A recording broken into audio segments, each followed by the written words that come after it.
Well, Jerry, we're live and we're getting ready to have the 2020 debate for Union County Sheriff. How you feeling tonight?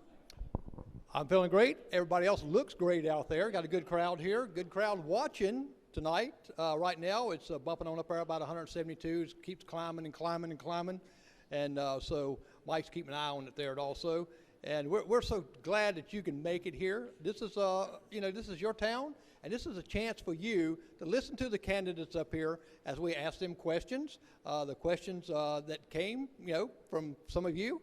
And we're so glad that we have the moderators here that's going to take it. That takes the pressure off of Kyle and I. That way we can run the technical stuff to make it come out a lot better. And now it's you. Sounds good. That sounds good. And we're going to go ahead and get started on my part. And as we begin the 2020 Union County Sheriff's debate, we ask that everyone please be respectful of the candidates, to not interrupt, and please silence your cell phones.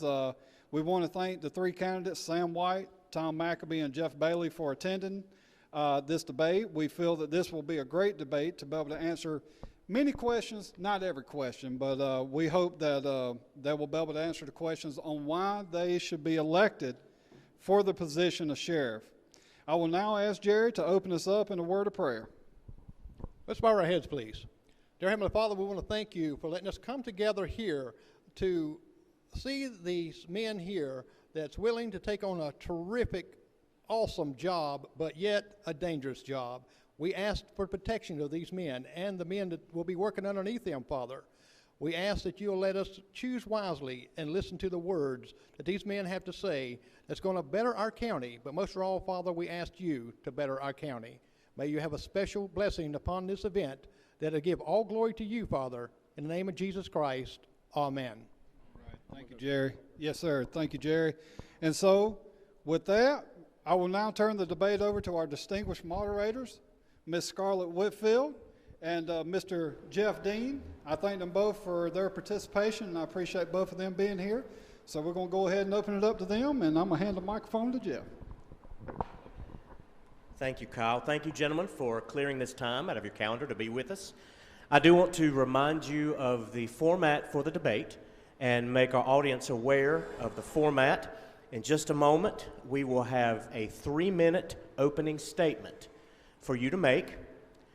Moving forward, we will ask you questions that have been given to us by the listeners of the KC show and the general public who have been emailed in. These questions are directly from them, in no way affiliated with us or the KC show. We will ask some questions directly to a particular candidate for you to address, and you to address alone. In that time, you will have 2 minutes to respond.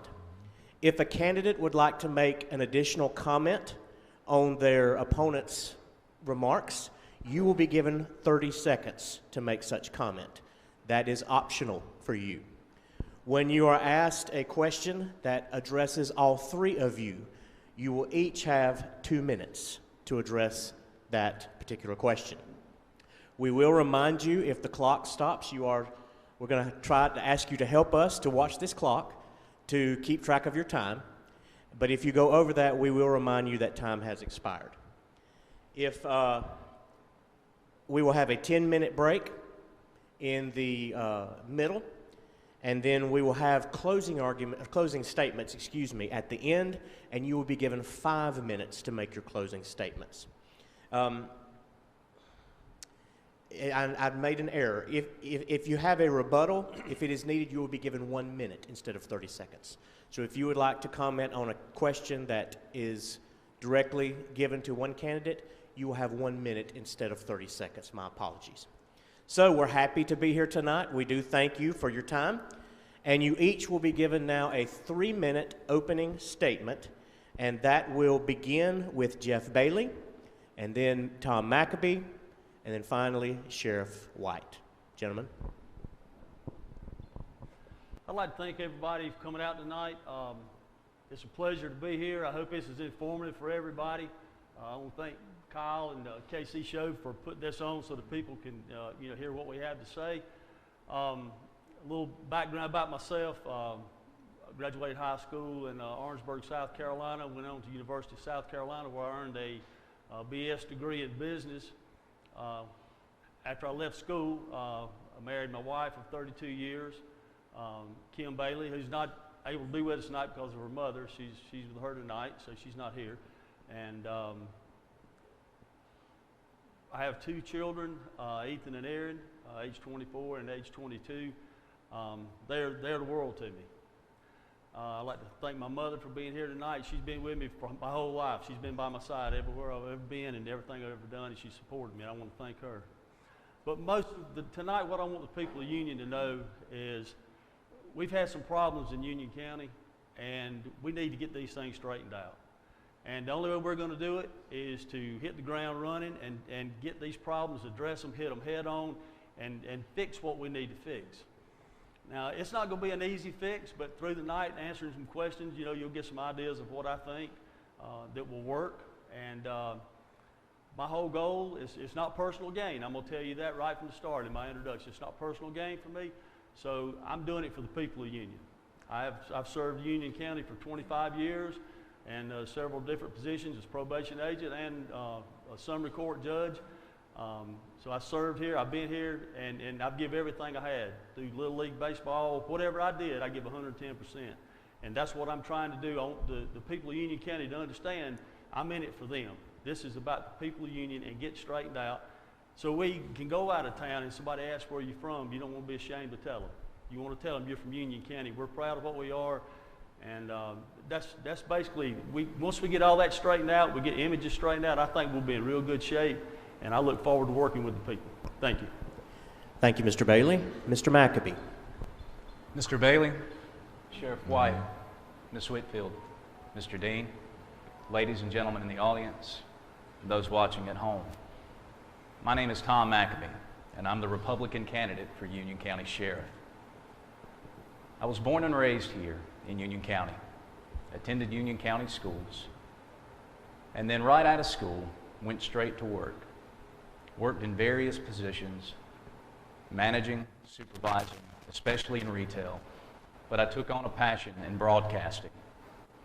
Thought that that would be where I would spend the rest of my career until I found the love of law enforcement. In between that time, I got married to a high school sweetheart, been in a relationship for over 20 years, and then married with Stacy McAbee. No children, but dogs. We do have those. When I started my law enforcement career, I do have nearly 15 years in that. I left Union in order to seek opportunities that I wasn't able to gain here at Union. It wasn't because I wanted to leave home. It was because I wanted to go and grow with the intent to always come back home and bring back what I learned to better serve the community. Those places that I worked include Union County Sheriff's Office, Union Public Safety Department, USC Upstate Police Department, the South Carolina State Transport Police, and currently on leave from the Spartanburg County Sheriff's Office. Each position that I've held, I have served with honor and integrity and have taken my job seriously because I love working in the community. I've worked every facet that you can think of in law enforcement to become well-rounded.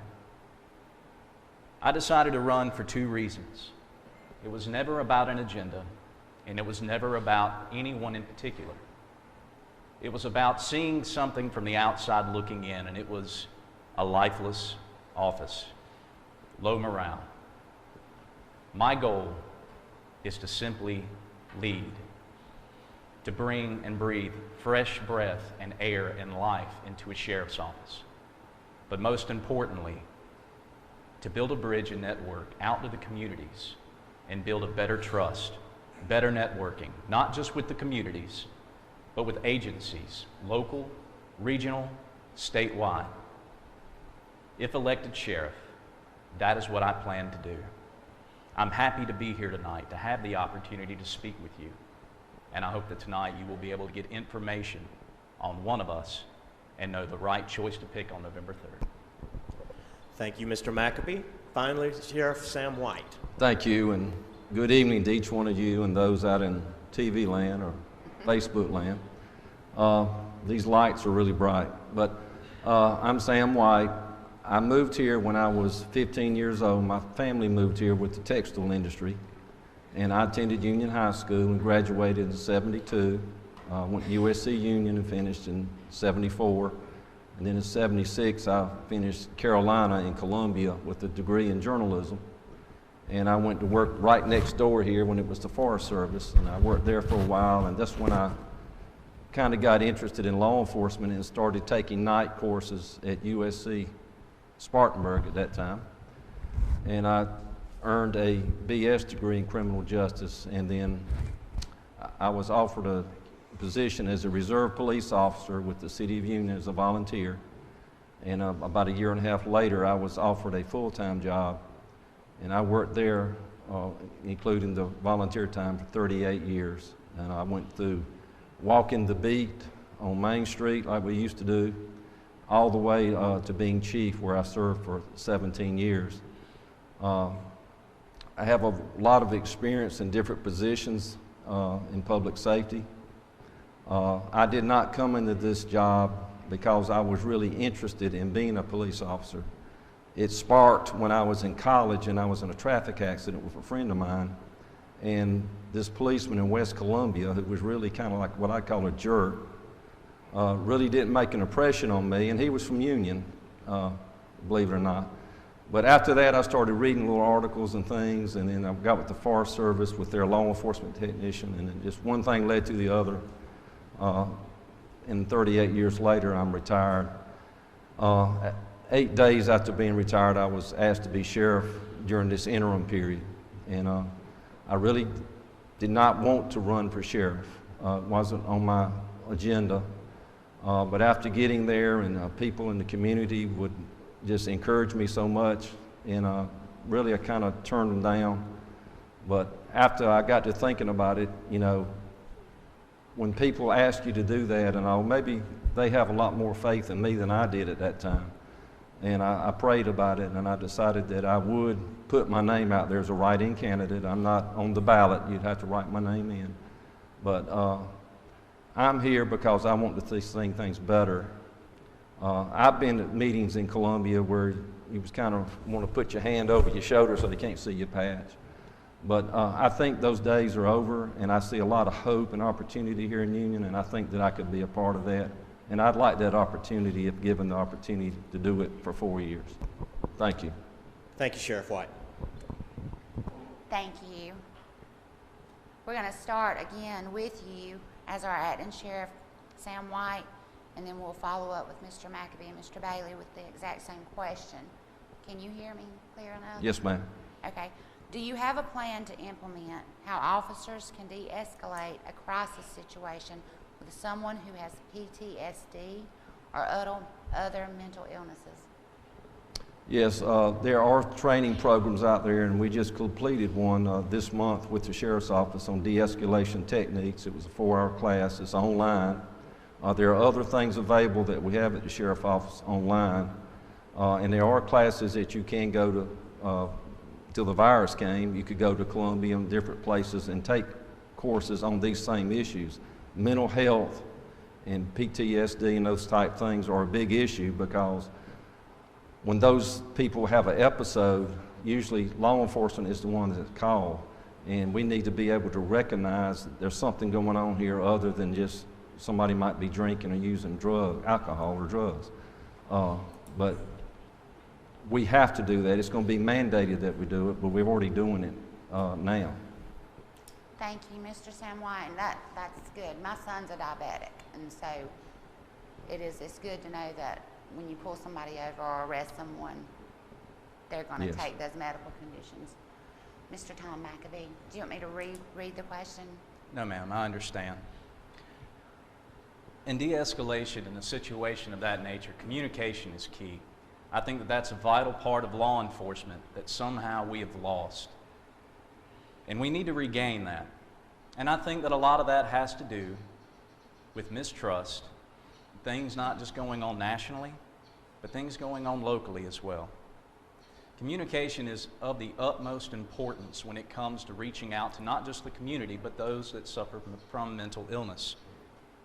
As sheriff, I would definitely love to be able to set up a situational awareness training to where we're able to train when it comes to situations of that nature in dealing with the public. Incidents like that can be de-escalated. Sometimes they are.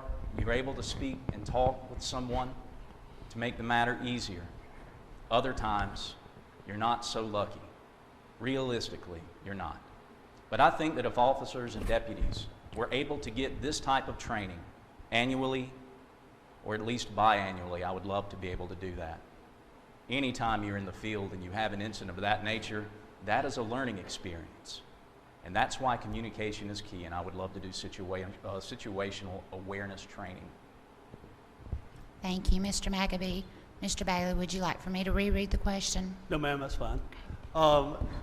This comes down to training. You have to have that training, and in that training, we need to have the whole force. Every deputy needs the training. We just can't have a few get the training. We have to have everybody involved in this. And what we have to do is, in this training, is they have to identify the situation. Once you arrive there, you have to identify what situation you're having, and that way you can tell if it's PTSD or it's a seizure or something. Because over the years, I had, as a probation agent, I had several people that was on probation, and it was simply because they had some type of mental illness, and in certain instances, they were actually approached by an officer from behind, and then their first reaction was to strike him. And so that turned into a bad situation. So those are the situations the officers have to have when they arrive. They have to be on key and know exactly, what we got going on here. Can we de-escalate this situation based on what I see? That's coming, like I said, with training. But we have got to get the training back into the sheriff's department because it's not there. More or less, it's been just haphazard. Some people get training, some people don't. But the people that don't, that's usually where your issues come in and your problems come in. So once we get all that, get the ball rolling, everybody's on the same sheet of music, then we know we'll be able to identify these situations and handle them in a proper procedure. Thank you. Thank you, gentlemen. Mr. MCABEE will begin this question with you, and then Mr. Bailey and Mr. White also will be given 2 minutes to address this. 2 minutes to address this. On that same subject, what are your feelings on officers who deal with PTSD? Will you have anything in place for these officers to receive help that they may need? Mr. MCABEE. Mr. Dean, as I've stated before, in February of this year, I announced that I would take and be willing to take a salary cut in my pay raise as sheriff. One of the reasons for that is because I would love to be able to give the deputies that we have here in Union County a raise that they need to help with assist in funding, to give them the tools they need to perform their jobs. But most importantly, I want to help implement a chaplaincy here at the Union County Sheriff's Office. And having a chaplain, you're able to help in major crisis incidents, but personal issues as well. A chaplain is available not only to the deputies to speak of the day-to-day crisis, calls, but personal family issues as well. I would like to be able to extend that chaplaincy not just to the deputies, but to their families, the staff, 911, and to the community. Right now, there is no debriefing when it comes to, for instance, shootings that deputies may witness. I have seen the work that chaplaincy does for other departments that I've worked for, and it is a huge success. And it is an outlet for individuals, deputies that work with us, that have seen things they can't forget, to be able to have that outlet. And that's what I look to implement to help deputies with that issue. Okay, thank you, Mr. MCABEE. Mr. Bailey.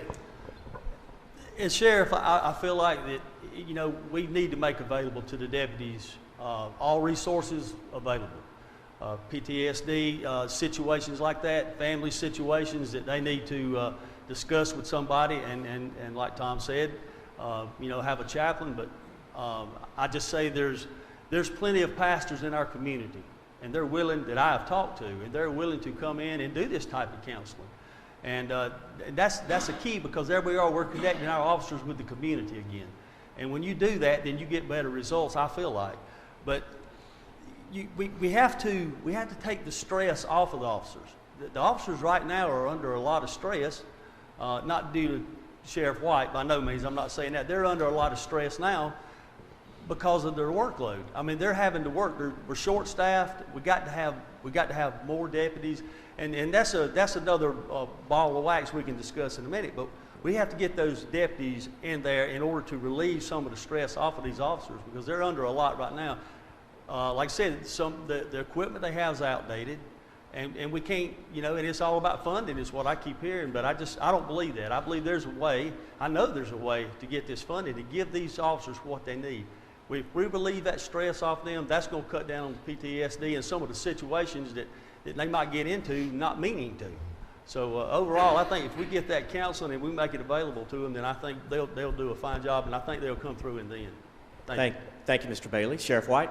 Yes, sir. I would respond to that by saying that the state of South Carolina has a South Carolina LEAP program, which is based out of Columbia at SLED, and they have trained counselors that go out at a department's request at no charge. It's a state-provided service for all law enforcement agencies. When I was with the Public Safety Department, we utilized them several times. They have meetings that they have like in conferences where they draw people together that have similar situations, and we have sent them there, and it's not very expensive at all, just basically paying for a motel room and their meals. It's first-class training. It's one of the premier type programs in the United States. There are pastors here in Union. We had chaplains at the Public Safety Department. Reverend Lewis is trained in that area. And C4 Ministries has offered that to us if we need it. It's here, but you have to be able to recognize when a person needs it. Obviously, after a traumatic experience like seeing a dead person or a bad accident or a shooting incident or murder, you require your officers or deputies to go to this. They don't have a choice. You make them go to it. And it's in a private setting, and they know what they're doing, these people that do it, and it's very beneficial. I did have one fella, he had to send him to 2 of the conferences, and he still communicates with these people. It's not just a one-time and you're done thing. So there it is out there. You just have to be able to recognize that there's a need, because a lot of times these guys or these gals won't tell you how they're feeling inside. And you have to be able to recognize that and make it available, even if it's mandatory. Thank you, Sheriff. We're going to, Mr. McAbee, you've already been able to address this term, so we'll keep moving. Beginning with Mr. Bailey, we're going to skip ahead to a question because you've already kind of touched on this, and it brings some of our readers to ask this. Some would say that our officers do not have the basic necessities to properly do their job, including pay. How do you plan to handle not only the supplies they need, but also the training they need to be a more efficient police officer? Mr. Bailey, then Sam White, then Mr. McAbee. All right. You know, the equipment, what you have to do is you have to analyze the situation that we have. And you got to determine what your needs are and what your wants are. Your needs are the most important things for these officers. And to me, to make sure they go home safely every day, that's on me. It's my responsibility to make sure that they have everything they need possibly as far as training goes, weapons, anything, vest. Right at this point in time, I don't think that all the officers have the vest they need. And that's a crucial part of law enforcement. I mean, to keep them safe, because I want them to go home like I'm going to go home. But what we got to do is reach out and let the community know. Let the people of Union County know we're doing our part to clean our image up, to straighten up the sheriff's department, and we want to do things the right way. Not the popular way, we want to do it the right way. And once we do that, we get the community behind us. Once the community's behind us, then that leads to county council, who controls the purse strings. So if the community gets behind the sheriff's department and we're all there and they know that we're making great strides and we're working hard, then the community will help us. We have got to be more involved in the community. Once you do that, then the council members will see, and I think that we'll be able to get that money we need to help them. But we can't wait a whole long time. You know, we have got to get on it. We have got to get on it, got to get to work and get things straightened out. And once you do that, the people will believe in you, county council's going to believe in you, and then therefore they're going to say, okay, I see we're not blowing money, we're not wasting the taxpayers' money anymore. there's really something good going on here, and we want to jump on this train and head right down the tracks with it towards success. And that's what we have to do. We have to involve the community. That's the major key right there. Thank you. Thank you, Mr. Bailey. Sheriff White, same question. Yes, sir. I agree. Jeff is exactly right that we are not outfitted the way we should be, and the deputies do not have the equipment that they need to operate as safely as they can. I have bought several different things through county council. I just went in and asked them, told them what the need was, and asked them for the money, and I got it. But you have to approach it as a business-like situation. You just can't go in there and say, I need some money. You got to tell them why you need the money and what it's for and how it's going to benefit the county and the deputies and everybody involved. It's going to take a lot of work to get this department or this office to where it needs to be as far as equipment and stuff like that. It's going to take a lot of budgeting. It's going to take a lot of pen and paper scratching numbers and proposing budgets and showing county council what you need and why you need it and why it's important. I've already contacted the Association of Counties, and they have some guidelines that they are going to send to us about replacement of cars, when it's necessary, when it's not. But I've done this with city council over the years, preparing budgets and planning ahead so that your cars stay in good shape, that your equipment's there, and that your body armor is implemented and changed the way it ought to be every 5 years. And that has not been done, and it's really a very disappointing thing to see when I got there about the body armor. It's just really shocking. They've applied for a grant, and I was told Tuesday night that we're in the finalists, but it hadn't been awarded to us yet. But that's a very serious concern that all of us should have for our deputies. Thank you, Sheriff. Finally, Mr. McAbee. Yes, sir. I've already decided to take the first step in trying to help out our deputies with the tools needed, and that is taking the cut in salary, because I understand that the budget has already been in place for this fiscal year. And in understanding that, I decided to do that until something can be worked out with council. Now, the first thing we actually need to do is be able to go in there, sit down, and evaluate what's going on with the deputies, speak with them, and see what it is that they need. That way, I'm able to know what we're lacking. When you listen to what they're saying, listen to what they need, and knowing that with my experience, what we've had in the past with other departments, we try to get them what they need. Now, truthfully, you can never give a deputy or an officer what they deserve, but you should always fight to give them what they need. And you're absolutely right, Sheriff White, grants are available. But the fact is that the county council should be acting first before we have to ask for grants. Bottom line, in the past, we've gone to council first, and it's fell on deaf ears. I'm looking forward to sitting down with the county council and seeing what we can work out.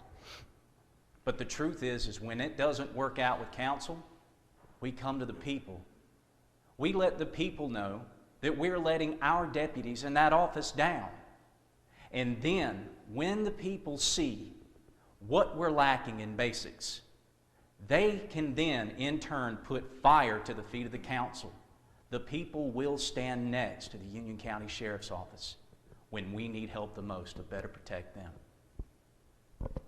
Thank you, Mr. McAbee. Let me remind you, gentlemen, you will be giving a chance for rebuttal only when a question is asked to one specific candidate. So let me just remind you of that, and that will be a 1-minute rebuttal opportunity. Okay, starting with our active sheriff, Mr. White, and then Mr. McAbee, and then Mr. Bailey can follow up. If you are elected sheriff, what can you do to make sure that we will be ready to handle an active shooter situation, especially in our schools? Did you say I was first? You're first. Okay, thank you. Obviously, it's training. That's what we have to do and you must do. It's a training issue. There are programs out there. The Sheriff's Office now does not have a certified trainer in that area. The city does, and I'm sure they would be glad to loan that person to us till we could get one. But it's training and it's actually going and doing it. Of course, you hope you don't have to do it, but you have to actually go to different sites, such as schools or the hospital or a church, and go through these buildings and look at the different scenarios that you might encounter. And hopefully you'll be prepared if it does happen. It could happen anywhere. It could happen at Walmart. It could happen here. But you want your deputies, and in those situations, you're not going to have a SWAT team unless they just happen to be training when it happens. You're going to have your patrol officers, the first ones here, and they have to take action, and that's how they have to be trained, and that's the training model now. And that's what we used to do at the city. I'm sure they're still doing it, and that's what the sheriff's office would do. They had some training today, but it's more geared toward those 4 or 5 specific people on a SWAT team. But all your deputies need to have that basic training to how to respond to a situation like that. It's a training issue. Thank you. I believe that training is absolutely necessary when it comes to actual active shooters. Are you ready for a scary statistic? A fact. We are no more prepared here in Union County than Columbine was back in 98, 99. And I'm going to tell you why. There is no line of communication between the deputies and the first responders within this county. Fire departments, rescue. The county is currently on 800 radios. Fire and rescue is not. They are on VHF. Should an active shooter situation occur, we want to make sure that our deputies team together to have the training needed to go in and neutralize that threat. We have SROs in the schools that are able to go in and tell us exactly how these buildings are laid out. But annually, we need to be able to train, not just the sheriff's office, but we need to network with first responders in situations such as that. I honestly believe that we've got to work out the line of communication first. Because without that, you can have all the training in the world. But if you can't communicate with those that are supposed to back you up and help you in situations where people are harmed and hurt, what then? The goal is to save lives and to neutralize that threat and save our children. But it scares me to know that we're behind the times. And it's time to get that training implemented. It's time to sit down with council and first responders and get this communication issue worked out. Well, just about every question we've had so far comes down to training. We're training. And it's the truth. I mean, we have to have training. That's the backbone of the whole sheriff's department. So I'm going to say that too, training. But, you know, just say for schools, for instance, if the SRO officers need to be involved in the schools. They're trained. They need to be there. They need to do more than just run errands and go do this and go do that for the principal or whoever's there. They need to be involved in teaching classes. They need to be involved in coming up with a plan, which they are supposed to have a plan for each school, just saying schools, for instance, with active shooter. But you got to rely on the relationship with the students and the SRO officers also. They have got to build that relationship. And once again, it goes back to that community, the trust and the community in those officers, to where you might be able to prevent this by a student coming and telling the SRO officer. So, you know, once you get that part down, then, like you said, with the radios and stuff, we've got a major communication problem. And we all know that. I mean, it's not a hidden secret. But what we have to do is training needs to be done with the fire departments. We need to work with all the first responders. Everybody has got to have training, but we've got to have a plan. We've got to have a plan set in place that has been rehearsed so we'll know how we're going to handle traffic patterns, how are we going to handle fire departments getting here, what is their job, what's the EMS going to do, how are we going to secure the scene.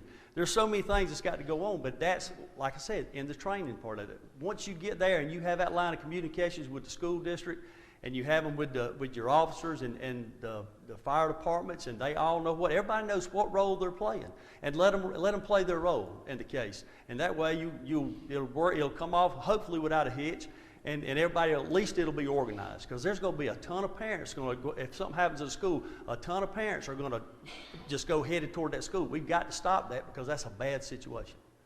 Thank you. Thank you, gentlemen. This next question will again be for all three of you. We will begin with Mr. MCABEE, and then Mr. Bailey, and then Sheriff White. As we all are aware, previous administrations have had many accusations made against them.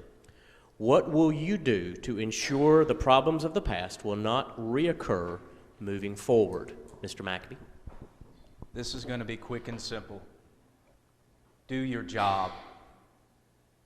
Any job we work, we go in, we do what we're supposed to do. In the role of sheriff, you have to lead by example. You have to set a bar, an expectation of what you expect, not just from your office, not just for yourself, but for your deputies, in order to be a good reflection to the community. It's simple. Go in, do your job, do the right thing. Mr. Bailey? Could you read that question again, please? I will be glad to. We are all aware of previous allegations and trouble with previous administrations. What will you do to ensure this problem will not reoccur moving forward? What we have to do is have that open line of communications with the deputies and the staff, and let them understand that here's your guidelines. That's why I've spoke about the state accreditation. That is a set of rules, it's guidelines that we can all follow, we're all responsible for, we're held accountable. Everybody in that office. Leading by example, that's what you got to do. That's my job. If I'm doing something, I need to be held accountable by the public, by the officers, and that's the same thing that's going to happen to the deputies or investigators or whoever staff that violates any of the policies. That's why you have state accreditation. It's the standard procedure, it's set forth. We know what the rules are. You know what the punishment is for breaking those rules. But it also, it gives us help with the liability issues that you run across too. Then some people say, hey, well, it's expensive, but it's not. When you look at the whole scheme, the whole big picture of state accreditation, it's holding your feet to the fire and making sure that the public gets what they're paying for as taxpayers. And so we have to understand that, like, state accreditation to me is, and I try to explain to people like this, it's just like the laws, the 56 Code of Laws, which is for, driving. What's the rules of the road? You go take a test, and everybody takes the same test, so everybody knows what you do. You know when to turn right on red, you know when not to, you know when to stop, you know when to go. So that's what state accreditation does for the Sheriff's Department, which is going to make it accountable, and it's going to make it transparent, and everything will be above board. And that's the way that I feel like if you keep the public informed about what is going on in that department, you can't have cover-ups. We don't do that anymore. And that's what it's been in the past. We have to be accountable for our actions. We got to stand firm, no matter what your name is, who you are, how many votes is in your family. You stand firm and you do your job based on what the policies and procedures are, and everything will be fine. Thank you. Thank you, Mr. Bailey. Sheriff White? Yes, sir. You have to run a tight ship. You have to watch everything that's going on. You have to watch your monthly reports with the finances. You have to have these policies in place, and you have to go by them, including the sheriff. Everybody has to be held accountable to these policies. And when they don't, you have to make corrective action, whether it's a chit-chat, or write-up, or termination, depending on what the situation is. But you have to be fair to your employees, your deputies. And they have to know that if Jeff does something and Tom does something, they both be treated the same. And that you have to hold yourself accountable to those same policies. They have to be enforced. You can have them on the books all you want, but you have to actually go by them and make sure they go by. And that's the responsibility of the sheriff and the people that he delegates those responsibilities to. Those policies have to be updated all the time. Laws change, situations change, the rules on what we do change through the court system. The public expects us to be professional, and you have to demand it. You don't expect it, you demand it. And the sheriff has to be the top person to be professional in everything they do, on duty, off duty, out of town, in town. So you have to put yourself up there at the top and expect everybody below you to do the same. Thank you. And this question goes specifically to Mr. Jeff Bailey. Your decision to run as a Democratic candidate instead of Republican, as you did in 2016, has been scrutinized. Could you explain your reasoning behind this decision? Yes, ma'am. When I decided to run this time, I really wasn't sure that I was going to get in the race. And, you know, a lot of people came up to me and they were messaging me and asked me to consider it. And so I decided I would. And the first thing that came to my mind was, you know, I knew we had major problems. I've been fighting these problems for close to 5 or 6 years, okay? So I knew what they were, and I knew they had to be fixed. So when I seen that, you know, the people that were going to run, and I knew that they were actually the sheriff's department, basically besides Carl, I said, well, you know what? There's a problem, I felt like, at that point in time. And so I said, I'm going to hit it right in the mouth. And that's what I decided to do. I decided I'd just run right there and right then. And that way I would get a feeling whether the people really, of Union County, really wanted change. Did they want change? That was the big thing. And the reason behind that is I had a family that I had to support, see? And so I was working. I had to work. And then in order to work, I needed to know. And I'd made a commitment to the gentleman I worked for. I made a commitment to him to do a job, and he was good enough to let me campaign and work at the same time. So I wanted to know whether people want to change, so I could get right to it. If they wanted it, then that would, you know, I would know where to go. I wouldn't be left out in November to have to, you know, be out of work again, and I couldn't support my family. But then you look at this too. The media coverage of what was going on. I knew I had a message that I had to get to them. So the only way I felt like I could get that message out there, because I knew there's a lot of coverage, I could get that message out there by hitting them head on with it and going from there. Because see what happens when you get to this time of year, you got so many things going on. You've got national races and state races, and the spotlight's not really on the local race. It's basically everybody's worried about everything else going on in the nation. And then when you get to that point, there's no focus on it. So I wanted to keep the focus on what we want to do in my message. Thank you. Any rebuttal by any other candidate regarding that question? Mr. McAbee, you have 1 minute. I understand why Mr. Bailey ran as a Democrat, but I don't get it. I knew that in order for true change to take place here in Union County, I couldn't take the easy route. And I'm not saying that that's what you did, Mr. Bailey. Mm-hmm. I knew that true change would come from standing behind what I truly stood for, and that's to run on the Republican ticket. Union County hasn't had a Republican sheriff, and God knows how long. And I knew that if I worked hard and stood by what I believed and where I wanted to stand, I knew that I would have to earn this. And like Mr. Bailey, he wanted to see if Union County wanted change. What better way to bring change than to vote locally Republican for change? Thank you. Any other rebuttals? Can I say something? Sure, you have 1 minute. Okay. What I want you to understand, though, it don't matter. It's not a big deal. Democrat, Republican, because when it comes down to it, Jeff Bailey is who Jeff Bailey is. What I stand for is what I stand for. What I believe in, I believe in. My faith, my family, all those go into one. That's who I am. I'm not changing that. It don't matter if you put a D or an R by my name, I'm still Jeff Bailey, no matter how you slice it, and that's the way I'm going to be. Thank you. Any other rebuttal? Okay, gentlemen, let me say thank you for the way you're handling this debate in a classy manner. My next comments would be towards the listeners of the KC show right now. We do ask that you be respectful in your comments at home, just as our candidates are being respectful of each other. And we would ask that you keep the thread respectful and avoid any personal opinions concerning any of our candidates. This message is directed to all three of you. We will begin with Sheriff White. Is there anything the position of sheriff can do to help make sure that crimes are being punished properly in the court of law? And if so, what would that effort consist of? The officer sheriff or the deputies, they go out and make the cases, and it's up to the judicial side of the criminal justice system to do the sentencing and the trying and the punishment.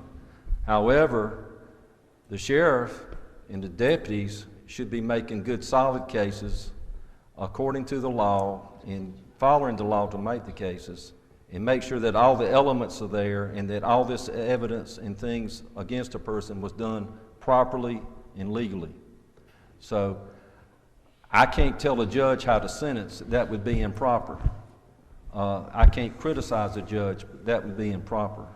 But I can insist that our deputies do the best possible job on the cases they make so that they do hold water and that justice can be served in a courtroom.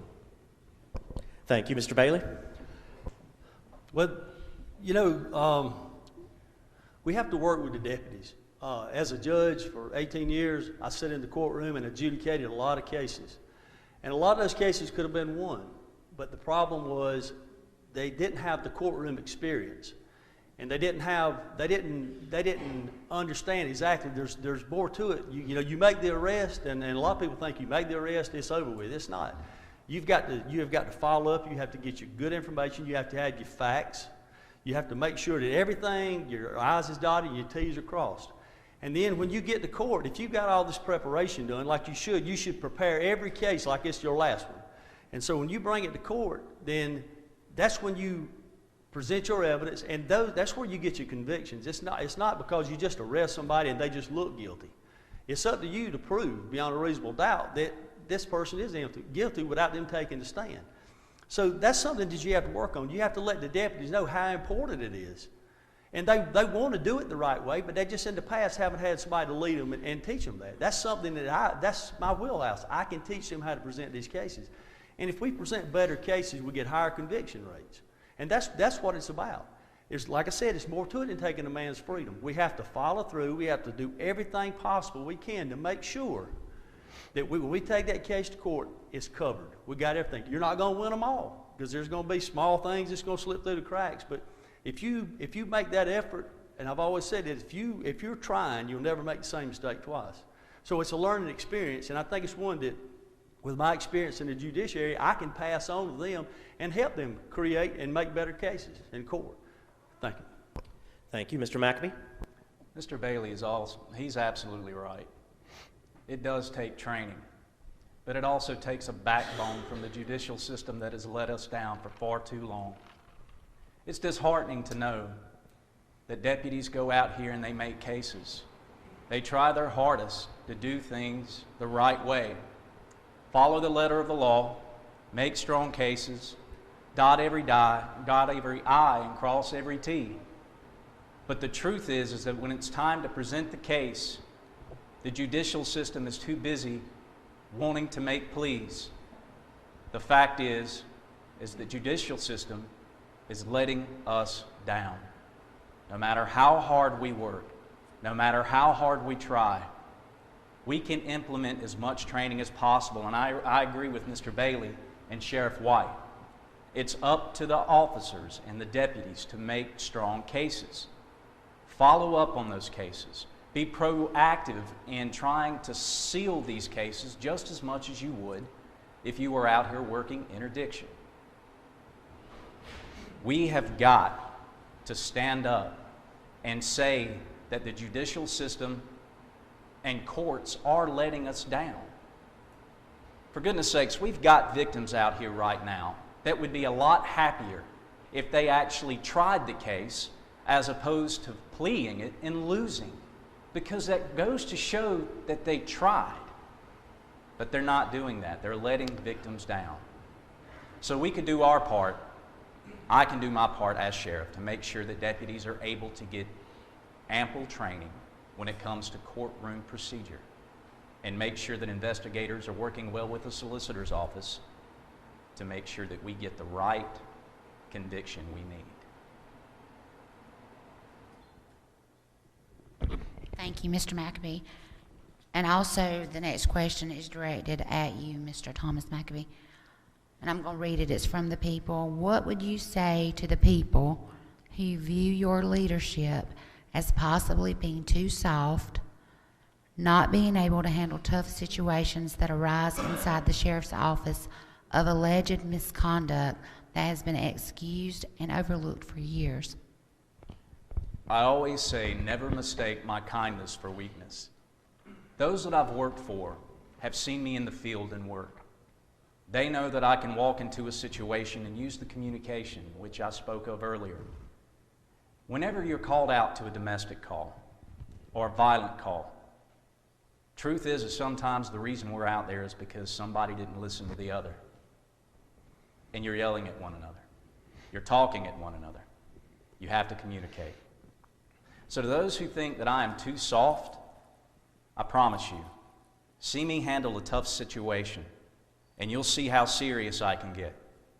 When it comes to policy, procedure, the way we act, the way we present ourselves, those who wish to do us harm in this county and in this community, you will not see a soft side of THOM MCABEE. You will see a sheriff with a backbone that has the guts to stand up to corruption and individuals that look to just do us harm. A good old boy system that has infiltrated our courthouse and our county for far too long. I'm ready to break that grip. And I'm here to tell you, if you mistake my kindness for weakness, you'll pay the price in seeing how well we can do as a team to get the job done at the end of the day. Any rebuttal to that question? No. Okay, thank you, Mr. MCABEE. This question is again for all three of you. We'll start with you, Mr. Bailey. What skill, other than leadership, do you believe is most important to have to be a sheriff, especially in a small town like Union? To be a sheriff in a small town like Union, it's all about the image and the way you present yourself to the people. You know, if you come across 10 foot tall and bulletproof, that's never a good situation, in my opinion. And I think that the way that I handle situations, been known for handling situations, is, you know, we got set guidelines. We stick to the rules. You stick to the rules, and you teach the officers and let them know, hey, this is what we're going to do. We're going to play by the rules, and the community knows that. And that's something that once the community understands that we're going to do this, and then the officers understand, there we go, we're working together as that team again, that it's going to take. I know we hear a lot about teamwork, but that's exactly what it's going to take. It is not what Jeff can do. I'm not Superman. I cannot do it all. It's people that you surround yourself with in the sheriff's department that's going to help you. It's the people on the outside. It's the pastors that's praying for you. It's the whole crowd. It's everybody. It's businessmen.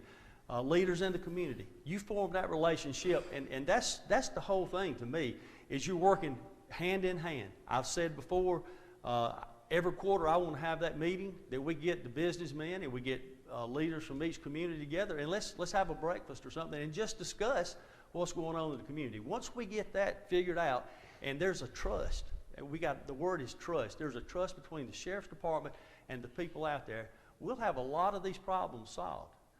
We'll have county council working with us again. We'll have the deputies. The morale will be good. Everything will be working good for them. And you got to love your job. If you don't like if you go to work every day and you don't like your job, you're living in misery. So those are the things that we've got to stress. We've got to make it better as a whole. Clean up the image and make it good. Make it good for them, and they will produce more. Thank you. Thank you, Mr. Bailey. Sheriff White, same question. Could you repeat the question? I will be glad to. What skill, other than leadership, do you believe is most important to have to be a sheriff, especially in a small town like Union? You have to be able to talk to people, and you have to be able to listen to people. If people feel like you're not approachable, they can't talk to you, they don't trust you, they won't. You have to earn that reputation that you are approachable, that you will listen. You may not agree always, but you will listen, and listen to their concerns, their point of view, how they see things, how you see things, how the law looks at things. You have to be approachable, and you have to be respected, and the only way you can do that is the way you carry out your duties, and I think I've demonstrated that for the last 38 years. Thank you. Mr. MCABEE. It takes drive. It takes being driven. When you set a mission out, you want to complete that mission as a team. It's an effort. With the Sheriff's Office, it's not just an effort with the team, it's an effort with the family. Community is family also. Communication is very much key. You want to drive to make things better, not only in the office, but out in the community, for the youth, for those who have lost hope and feel like they've lost trust with the Union County Sheriff's Office. We can accomplish a lot, but it doesn't just take leadership, it takes follow-through, it takes drive, and that's exactly what we need to do to complete this mission in order to make things better here in Union County. Thank you. Finally, Mr. Bailey. Excuse me, sir. I'm sorry. I apologize. You mentioned this, so we're going to segue right into another question, Sheriff White, and we'll begin with you, and then Mr. McAbee and Mr. Bailey. Considering what our deputies have been through, do you consider yourself to be approachable? And can sheriff deputies approach you without worry of losing their job? Sheriff Sure White. they can. Even though you might run a tight ship, you have to be approachable by your employees that work with you because you are a team. I've had several deputies come to me and just sit down in my office, and we had some talks about different things concerning what my view was on different things in the future to come if I'm there. When I was at public safety, I did not mind anybody coming in there and questioning anything as long as we did it in a professional manner, and I treated them with respect. And sometimes these people, when they come to you, they give you good ideas that you didn't even think of, or they see a better way to do it. So you have to run the tight ship, but you have to listen to your sailors, so to speak, too.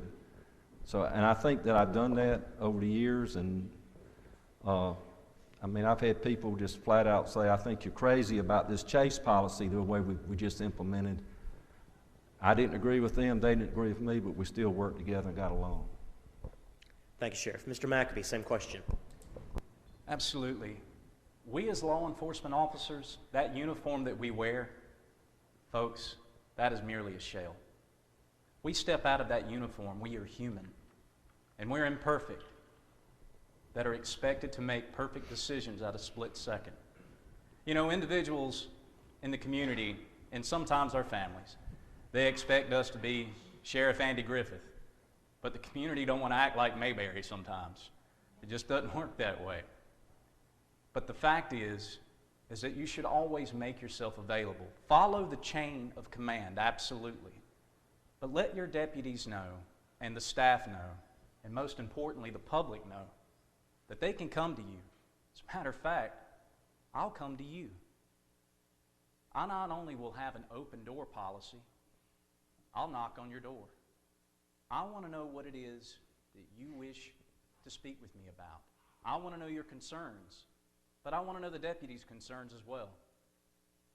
I've always said that I'm open for suggestions. Even though I've got nearly 15 years field experience in law enforcement, you can learn a lot more from somebody in the community. You can learn a lot from a deputy that's only been on the road for a few weeks. You have to be open-minded. You have to be approachable. And that's exactly what I plan to do if elected sheriff.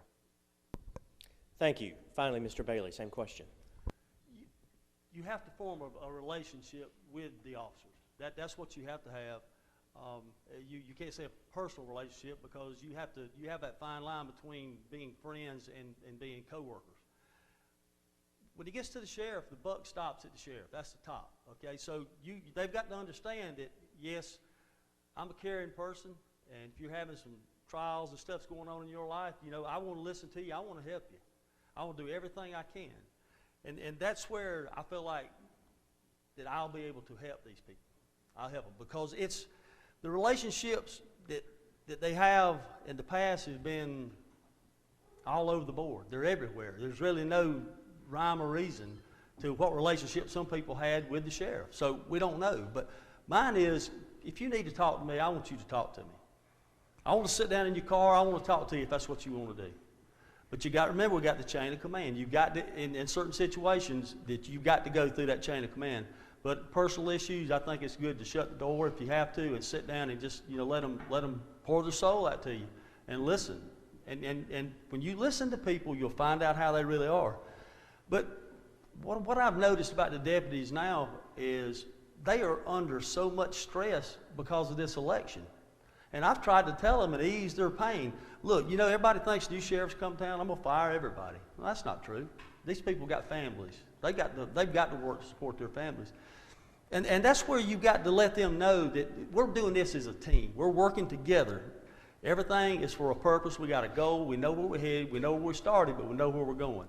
So, you know, at the end of the day, come next election, it's simple to me, and I say it on the record.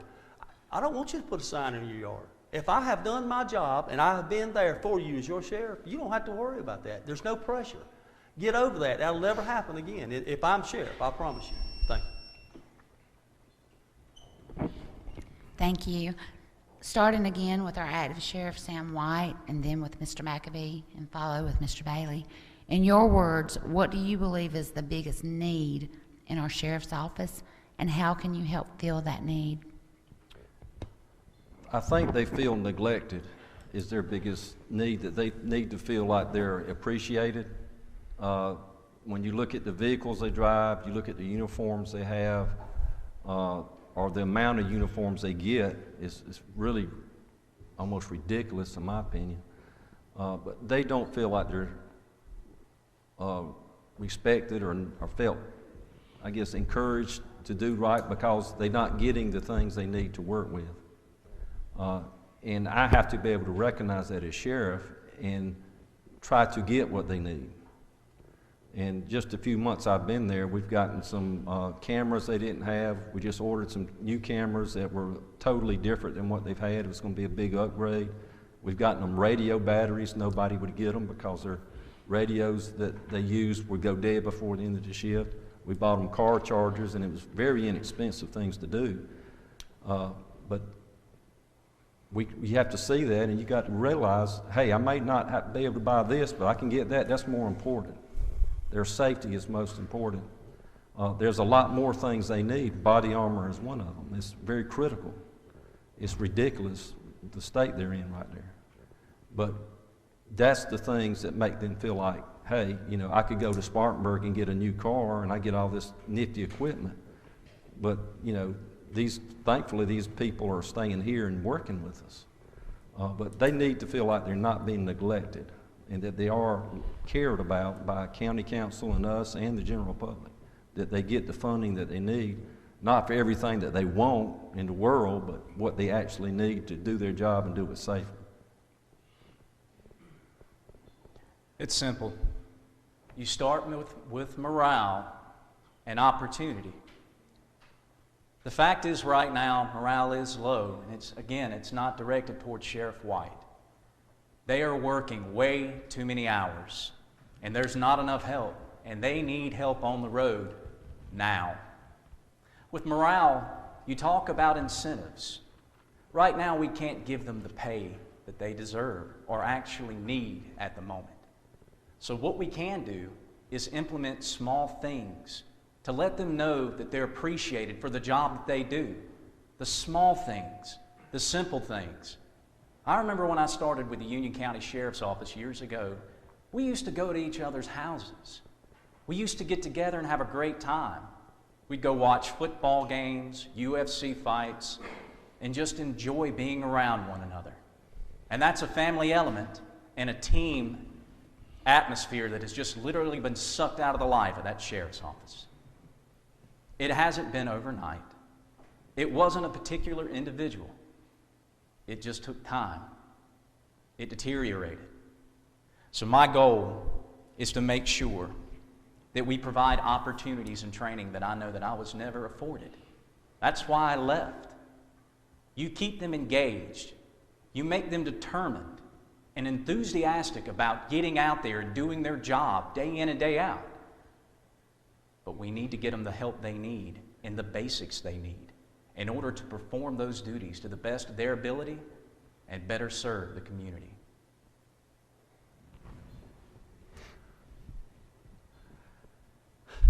I think what we need to do starting off is we need to get some type of structure in the sheriff's department. There's no structure. Once again, nothing against Sheriff White. There's no structure. But once we get that, once we have our structure and everybody knows how it's going to operate and where we're going, what our goal is, then the first thing I really want to work on, number one thing is the body armor. That is a must. I'm telling you, I do not want to go home and have it on my conscience that a deputy or an officer gets hurt because he didn't have what I needed to provide him with. We got to get that done. That's the first thing on my agenda at day one if I'm the sheriff. Next is the salary. The salaries of these deputies is terrible. It really is. You can go to Lawrence and make $10,000 more. You can go to Spartanburg and make $10,000 or $12,000 more, starting out. And you can't justify that when you've got a sergeant or an investigator making the same thing as a road deputy starts out in Spartanburg. It's hard to justify that. So what happens is you really got people working in the sheriff's department now who really want to work there. It's not for the money. They really want to work. And that's why they're still there. But what we have to do is we have to get those up to standards, up to what the local counties around us are doing. Because as it is now, we're short deputies, and the reason we can't get good deputies because of the salary, because we get what everybody else don't want. That's who applies. I mean, you get officers who apply that has a tarnished record. And you know, do you need certified people? Yeah, you need them, but you know, we just can't hire every Tom, Dick, and Harry off the street just because they're certified, you know? Because that's where your problems come in with abuse and problems that goes on in the public. So you got to understand, quality ain't cheap and cheap ain't quality. You got to remember that, and that's what we need to work on to get the quality up. We got to get the pay up. Thank you. Thank you, gentlemen. We're going to take a short 10-minute break, and then we'll resume for the final portion of our debate.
All right.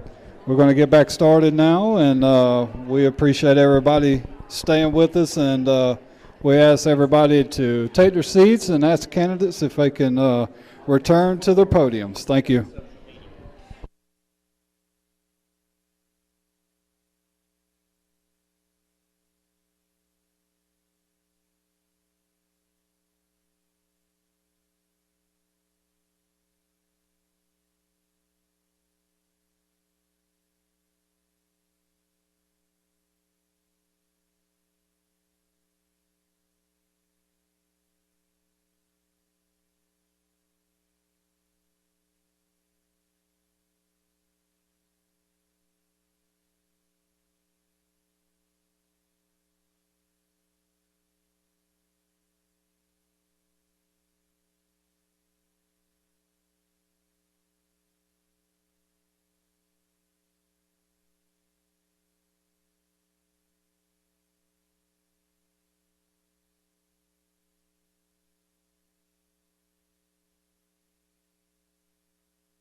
All right.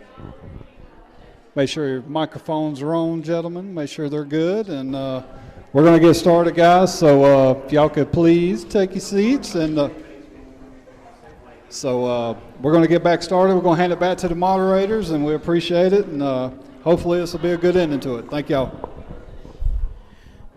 Thank you again. Several of our viewers online. Right now, gentlemen, we're at 331 viewers. It has capped out at 400. So a lot of people are paying attention to this debate.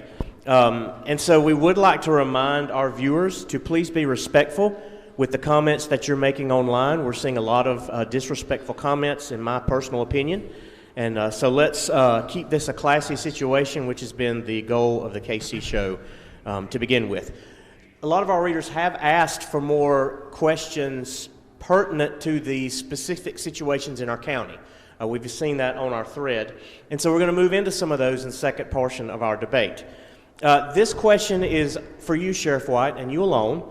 And then other two, if you would like to have a rebuttal, you'll be allowed 1 minute response. Sheriff White, when you were appointed sheriff, Union County rallied behind this decision. When you decided to run for sheriff, some people felt it was not fair to the other candidates. Could you explain to us your decision on why you decided to run for sheriff? Yes, sir. It's like I stated earlier, after I got in that position, just numerous people would come to me saying, we wish you could stay, we wish you could stay. And I would tell them that, my name's not going to be on the ballot. And they said, well, could we write you in? And finally I just said, yes, if you want to do that, you can. And then it just kept on. And finally I decided, if this many people are that sincere, that they think I could do that good a job, then I ought to consider it, and I did. And then I made the announcement that I was going to be a write-in candidate. And I knew that would be a big obstacle to overcome when your name is not actually on the ballot. So I bought some signs, and I bought some airtime, and I bought some newspaper time. And if the people really want to vote for me, I would sincerely appreciate it. I understand that what these guys have gone through to get to where they are and the expense they've gone through, and I respect that. But anybody has the right to be a write-in candidate. Anybody in this room could be. And when you go to vote, you'll see every slot has a place for a write-in candidate. So it's not something I dreamed up or invented on my own. It's always been there on the books. It's just very seldom used. But I do respect these men. I really do. I've worked with both of them over the years, and I know both of them, and I respect them. Okay. Mr. McAbee, 1 minute rebuttal. I would like to clearly state that I respect you, Sheriff White. Thank you for the time that you have put in and dedicated to the people of Union County. And that respect does not go away because you decided to become a write-in candidate. Thank you for everything you've done. That's it. It's like I told Channel 7 News. They called and asked me for a comment. I said, I really don't have a comment because that's his right to do what he wants to do, and I respect that. I've known Sheriff White for a long time, worked with him over the years, and I think he's a respectable man, and it didn't offend me. I mean, it's just, it's his right. That's the world we live in. So, you know, he can do it if he wants to, and I wish him luck. But, you know, we have to do what we have to do to campaign and try to get elected, and I'm going to do my best, and I'm sure Tom and Sheriff Sam White's going to do his best also. Thank you, gentlemen. I'm going to jump to a very anticipated question online that a lot of people are talking about currently while this debate is going on. This seems to be the hot topic, so we're just going to jump right to this question. And I'll start with you, Jeff Bailey, and then to you, Sheriff White and Mr. McAbee. Unsolved murders have been an unfortunate reoccurrence with our town, such as Jessica Ashmore and Christopher Reinhardt's case. What will you do as sheriff to help bring these families justice? Mr. Bailey?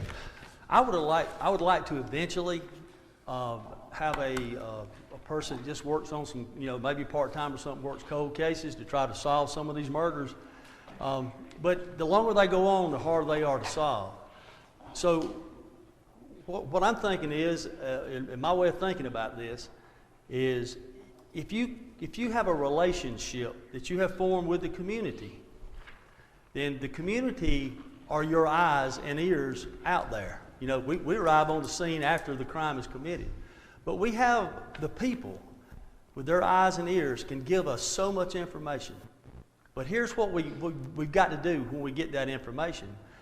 They're scared to give us information because of retaliation. And I can understand that. I'm not going to tell something if I know somebody's going to retaliate against me.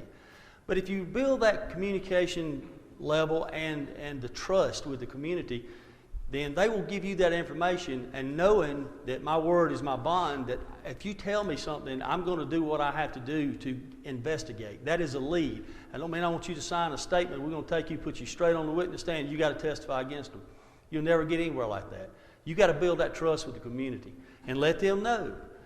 Give us some help. Let us solve this thing. We'll do the legwork. You just give us what leads we need. Give us what help we need. And therefore, you will solve a lot of these crimes. And you've got to do it immediately. I mean, it can't be 3 or 4 years later. We need those tips then. But we've got to repair the damage that's done to the community-police relationship in Union County. Okay. Sheriff White, same question. Yes, sir. Unsolved murders, or any crime, but the murders in particular are very depressing for anybody, because you know those families want justice. They won't bring their loved one back, but they want justice. But the world we live in now, people are distrustful of law enforcement because of what happens all over the United States. Children now are taught not to speak to us, not to talk to us. That's something that we have to overcome, and hopefully school resource officers and other good officers that we should hire in the future, and the change in our attitudes would change that over time. But there was an article in the paper just the other week, and I asked our investigator about it. He said, I got it right here on my desk. I'm just waiting on something to come up. When I was at the city, we had one over here on Foster Street that was unsolved, and that thing's still there. We still get a call every now and then about it, and we go through it, but it usually pans out. But as law enforcement, you can't give up. You might know that the things are stacked up against you, but you can't give up. You've got to always be asking, you know, somebody might come into the jail and you just ask them, say, hey, do you know anything about that, what happened 5 years ago? Hopefully one day somebody will speak up, whether out of a guilty conscience or they just want to see justice done. But the police are only as strong as the community allows them to be. And right now, it's bad times between all of us, and people are afraid of retaliation because of what you see going on in Chicago and Atlanta and places like that with gangs. And it's here. People are afraid to tell on anybody, even about murders. 6 seconds. It's just a very frustrating thing, but you can't give up the ship. You got to keep working forward, even if people retire. Thank you, Sheriff White. Finally, Mr. McAbee. I do agree that we need to hire a part-time investigator that solely commits their time to unsolved crimes, such as the murders that we've experienced here in Union County. A part-time investigator will not only help in sticking with the cold cases, we would be able to continue to stay in contact with families. In campaigning across the county from one corner to the other, there's one thing that's come up, and that's they're not being contacted. Whether that's on purpose or just because cases are piling up on desks, that's why they become cold. Leads begin to fall off. But I want you to know something, that families deserve better than that. We need to be keeping in contact with them. Whether it's investigators, I'm here to tell you right now, I'm willing to go out and speak with them myself. Pick up a telephone at least once a week. Have you heard anything new? I don't care if it's a rumor or if it's something you've heard just outside in the community. Let us know, because we want to be able to follow every lead and unturn every stone to try to bring you justice. We also have to strengthen those ties in the communities. Like these gentlemen said, we have to, because the fact is that there are eyes and ears. And one way that I'm looking to do that is to develop community quarterly ComStat meetings, to where the community is able to come together once a quarter, sit down, look at a map of their area, and see where these crimes have been committed. Once you're able to implement something of that nature, not only are you seeing where a burglary just occurred only a few houses down, you're able to show them some of the cases that we haven't been able to solve, such as these cold cases. Anything, any small thing, we want to know about it. I'm talking to the families right now of our unsolved cases. I will not stop fighting for you. We will bring the justice you deserve. Thank you, gentlemen. My next question is for all three of you. We'll begin with you, Mr. Bailey, and then Sheriff White, and then Mr. McAbee. Union County officials have considered implementing a Union County police force, so we will no longer have a county and a city police force. What are your thoughts on this? I think that the first thing you'd have to do in order for this to work is you're going to have to get both county and city government working together. They've got to agree on the salaries, because there's such a salary difference between the city officers and the county. So you've got to work that out. So there's a lot of logistics that's got to be worked out as far as that goes. But a real problem is, if you do that, the city officers are trained in fire. So the county officers are not. So you're going to run into a situation, it's hard enough to hire deputies now. And I'm not against it, I'm just saying it's going to be a lot of work. But you can't hardly hire deputies now who want to just do law enforcement, much less do law enforcement and fire. And I think that's where we'd run into a situation getting the qualified people. There's a physical test that goes along with it, and I'm sure Sheriff White can give you a little more information on that. But that's a big issue, I feel like it would be. And that is where the governments would have to work together, and it would take a lot of planning and agreement on both ends to make that work. But if it's feasible and the governments feel that way, then we can take a look at it. But ultimately, I would turn it over to the people and let them decide. Let them decide whether we need to do that or not. Because you don't want to take anything away from your city officers or your county officers, and you sure don't want to take anything away from the volunteer firemen. So they're a key aspect of our community. Thank you. Thank you, Mr. Bailey. Sheriff White. The model that you're speaking of is similar to Horry County, where years and years ago they had a corrupt sheriff, and so the county council created a county police department, but they have to keep the sheriff to run the jail and serve the papers and courthouse security. Charleston County used to have that, but they went back to the sheriff being over all of it. But you would still have your city police departments. Now, if the other councils, like city councils of Jonesville and City Union and county council could agree on it, I think they could do that, but that would be a political decision that they would have to make. Most communities want to have their own police departments, but now with the tight budgets and the cost of doing business, you may see this happen in the future. I don't know when. It may not be in my lifetime, but it's getting very expensive to fund police at all levels. So there is some duplication of services. We all do little things different, the city police and the sheriff's office, but there are a lot of things that they do the same of. But I believe it could be done if the community wanted it to happen, and they would have to, their elected officials would have to agree on this, which I could see could be a problem to get them all to agree on it. But it could happen. I just don't see it happening. I don't see it being good when you just got one law enforcement agency for the whole state. I mean, it's like combining the highway patrol with SLED and all that. It just gets so big and cumbersome that it may not be manageable the way the people would like it to be. But if the councils decided to do that, you know, we would do it, and it could be done. Thank you, Sheriff. Finally, Mr. McAbee. I absolutely do not believe or agree with 6 individuals who have no idea what it is like to work the road to tell me how to run that job. If I did not know how to run this job or have the experience of the field or need somebody above me to tell me how to do it, I shouldn't be standing up here right now. I ran for sheriff to show that leadership in this office can be saved. The idea of the Union County Police Department came about due to a knee-jerk reaction. I understand it. But the fact is that if you were to hand over control to a council when it comes to the sheriff's office, you will then have issues where no one will agree. No one will understand what it is we do from a day-to-day basis. Yes, maybe they would be able to see some of the needs that the deputies need, the basics. But let me ask you a question. We talk about a Union County Police Department. We talk about it being able to help us as far as council. Tell me what the council has done for the Union County Sheriff's Office when it's come to raises, vehicles, and the basic necessities that they've needed. So absolutely not. The day that they decide to hand the Sheriff's Office over to the county, I will not run, because that means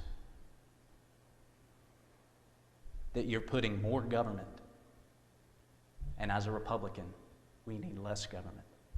If I can't handle that position, like I said, I don't need to be on this stage debating. I can handle the sheriff's office, and as a team, we can work this out. I'm willing to work with council. I'm willing to go to council. But I think the worst thing we could possibly do is hand the Union County Sheriff's Office over to the county.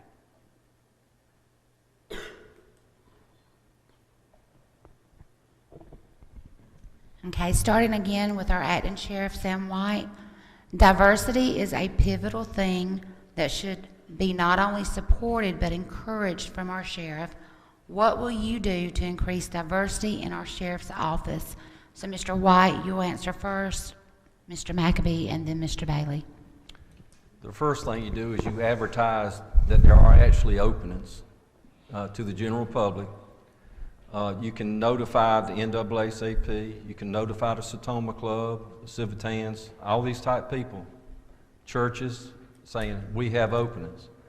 And then when you get applicants, you screen them and you look for the best applicants. Obviously, right now at the Sheriff's Office, we're not very diverse, either with minorities or with females. Other places have a good mix, but here in Union we don't have it, and that would have to be a consideration when you go to hire people. Everybody brings something to the table, and so do minorities and females and men. I mean, everybody brings something to the table, so you have to be inclusive. You can't just be one kind of person. You want a diverse group. And when you go to hire, you have to do that. And you have to look for people. You have to get referrals. You have to let everybody know that there are openings. If they're interested, they'll apply. This goes back to community. Let's face it, there's a stigma when it comes to law enforcement in the minority community. This is where we need to start reaching the youth. If we're going to start building leaders and want those of color to put in for the Union County Sheriff's Office or for any law enforcement entity, we have to let them know that we're not the enemy.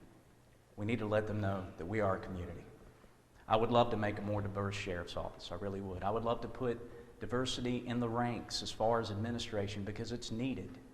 How can we honestly say that we are purposefully and rightfully representing our county if we don't have diversity within the sheriff's office? It's called recruitment. Get out there, get involved with the community, go to job fairs, go to colleges, get out there, put the sheriff's office on display, and tell them the good things that we have going on here. No, we're not the highest paid department in the state. Absolutely not. But none of us got into this to get rich, let's face it. Any deputy and any police officer will tell you that. It's about pride. It's about honor. And it's about serving your community. We always hear how I would wish I could help, or I would do things differently if I were in that uniform. Day one, I promise you, come get you an application. I'd love to have you at the Union County Sheriff's Office. You will feel included. I would love for you to represent your community in our hometown. Most importantly, I'd love to see your name on the right side of that uniform, representing your family proudly, and I'll be proud of you. Thank you. I think we need to encourage diversity, and I think a great way to do that is with your SRO officers. Get into schools, do what you do, teach. Let them see the respect that you get out of being that SRO officer. Once these kids see that, then they're going to want to be like him. It's a role model. He is a role model for those kids. And then, you know, but there's a lot of things you can do, but once you get the finances straight, I would love to have a cadet program to where you would have young people in a cadet program, see what goes on, let them work within the bounds of the law that they can, without danger. Let them see what goes on, be a part of working events, football games, stuff like that. And once you get those kids involved, African American, white, it don't matter. When you get them involved, then they want to be. They've got to have a goal of wanting to be the sheriff one day. And that's what you have to encourage as an SRO officer or as any police officer. The way you present yourself to kids is vital. That is very, very important, because when you present that positive image of an officer to a kid and he wants to be like you, then that's going to take him to the next level of saying, well, I can get in this cadet program, we can get some training here, they can learn about what's going on, see if they really want to be in law enforcement. And then as you move on, then there's an applicant that's already been in the program, kind of knows how things are running, and then he can step right into a job. It's easy to hire somebody that you know their background, what they've done, and the accomplishments they made in a junior cadet program.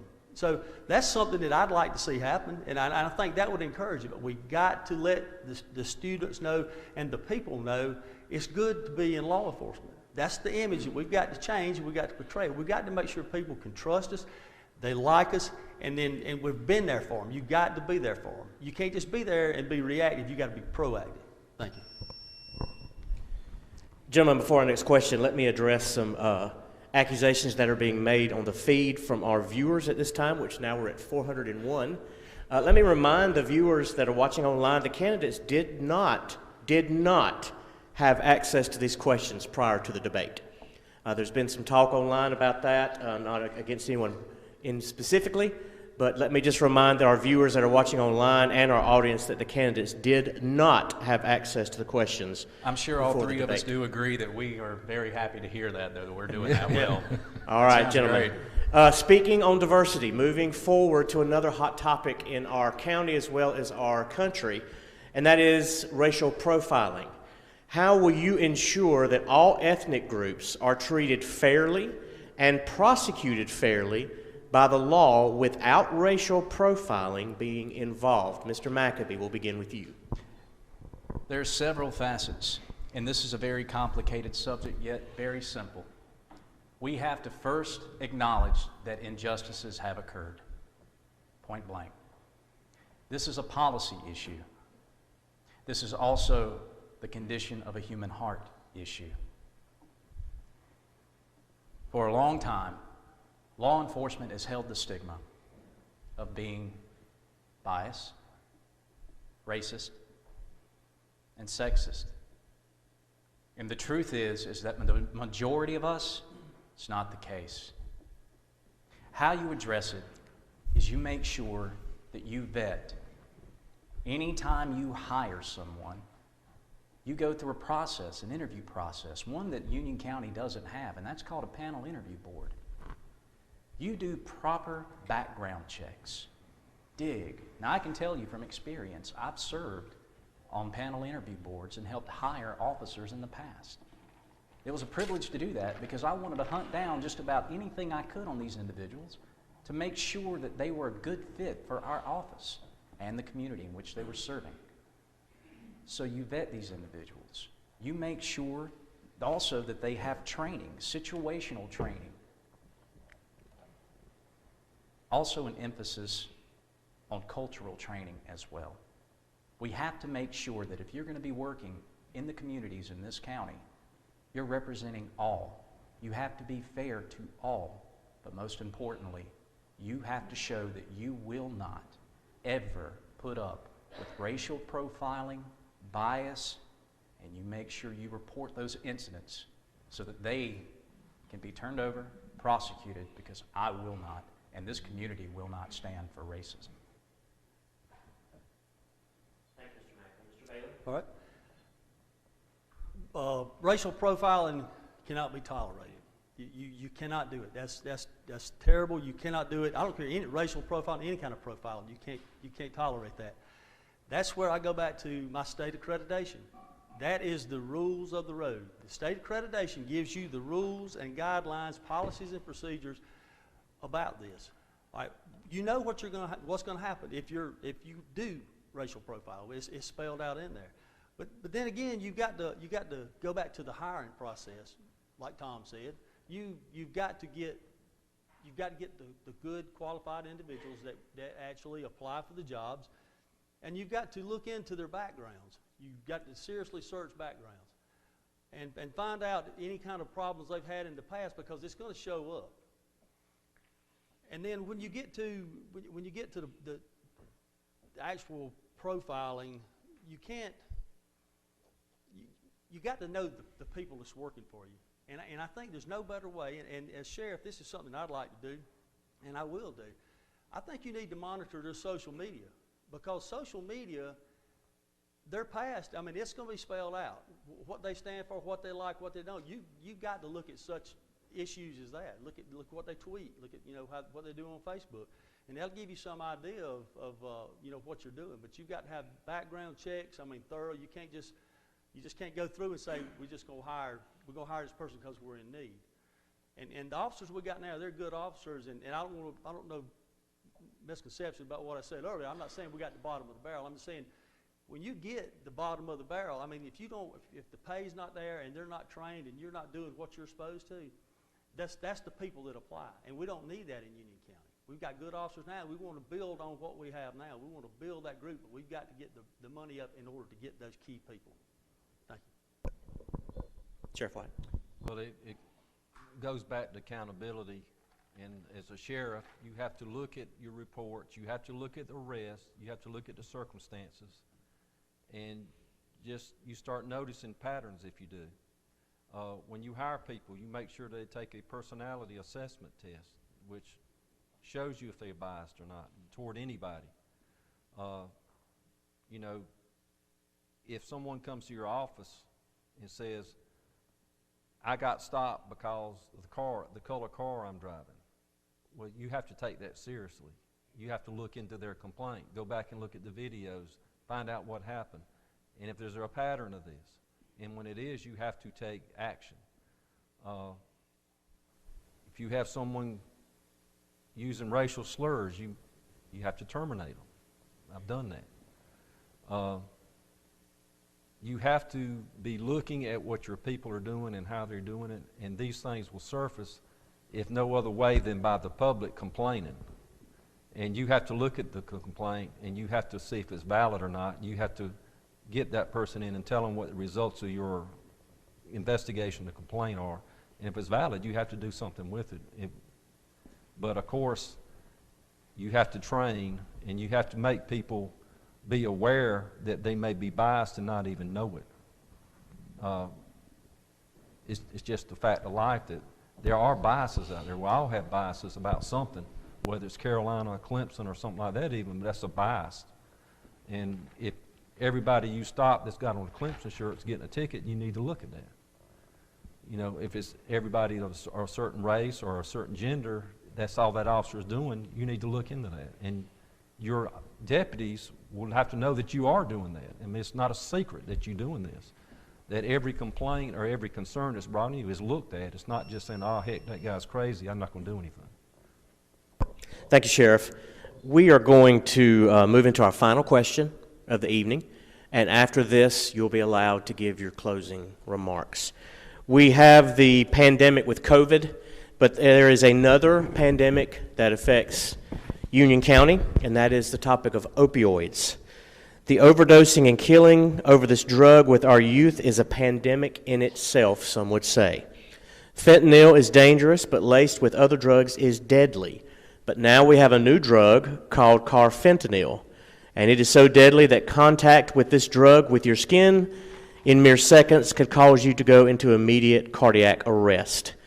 What will you do as sheriff to get these drugs off the streets? Mr. MCABEE.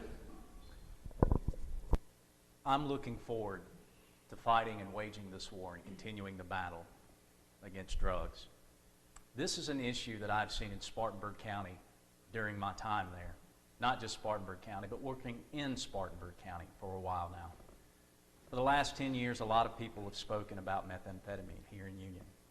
And though that was a pandemic here, we failed to mention what was creeping in, and that was heroin, fentanyl, and carfentanil. And one of the reasons that people are turning to this is because there is a pill addiction issue in this county. Some will like to say that that's not the case, and I'm telling you it is. They're turning to these stronger drugs and opioids because of the pill addiction. To combat this, I would love to be able to set up a multi-jurisdictional task force with surrounding counties. It's not just a Union issue. This is going to be a regional issue. We need to network out with other departments, not just within Union, Jonesville. We also need to work out and build stronger ties with the agencies around our region, because that's where they're coming from. Ladies and gentlemen, these drugs are pipelined straight through Union. It's not just interstates.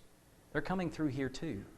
It takes proactivity to stop these things. It takes education to stop these things, to let people know where they're coming from, what it looks like, and the dangers of it. I'm tired of seeing our youth and adults dying due to this addiction.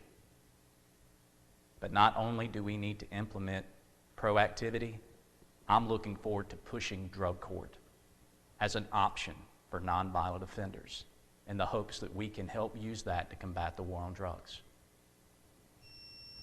Thank you, Mr. MCABEE. Sheriff White, same question. Obviously, you want to have good enforcement. Obviously, there's another aspect of this, which is prevention. And that's where alcohol and drug abuse and agencies such as that need to team together with us. They're understaffed, we're understaffed, everybody's understaffed wherever you go, but you can't give up the ship. In my opinion, what I've seen here in Union is the people that are taking fentanyl are also using meth, or the meth people use fentanyl, which one they can get their hands on. And normally it's older people that you would think would know better. Obviously, somewhere down the line they might have started with the marijuana and moved on up, but it's a very devastating addiction that's very hard to break. I've talked to several people in just a few months I've been there about their children and what can they do.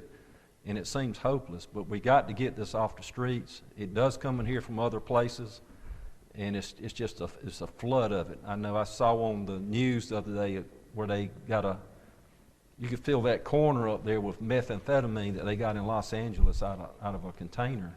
And you see where they're coming across Mexico. I mean, it's big money in this, and we need to figure out who's funding all this operation.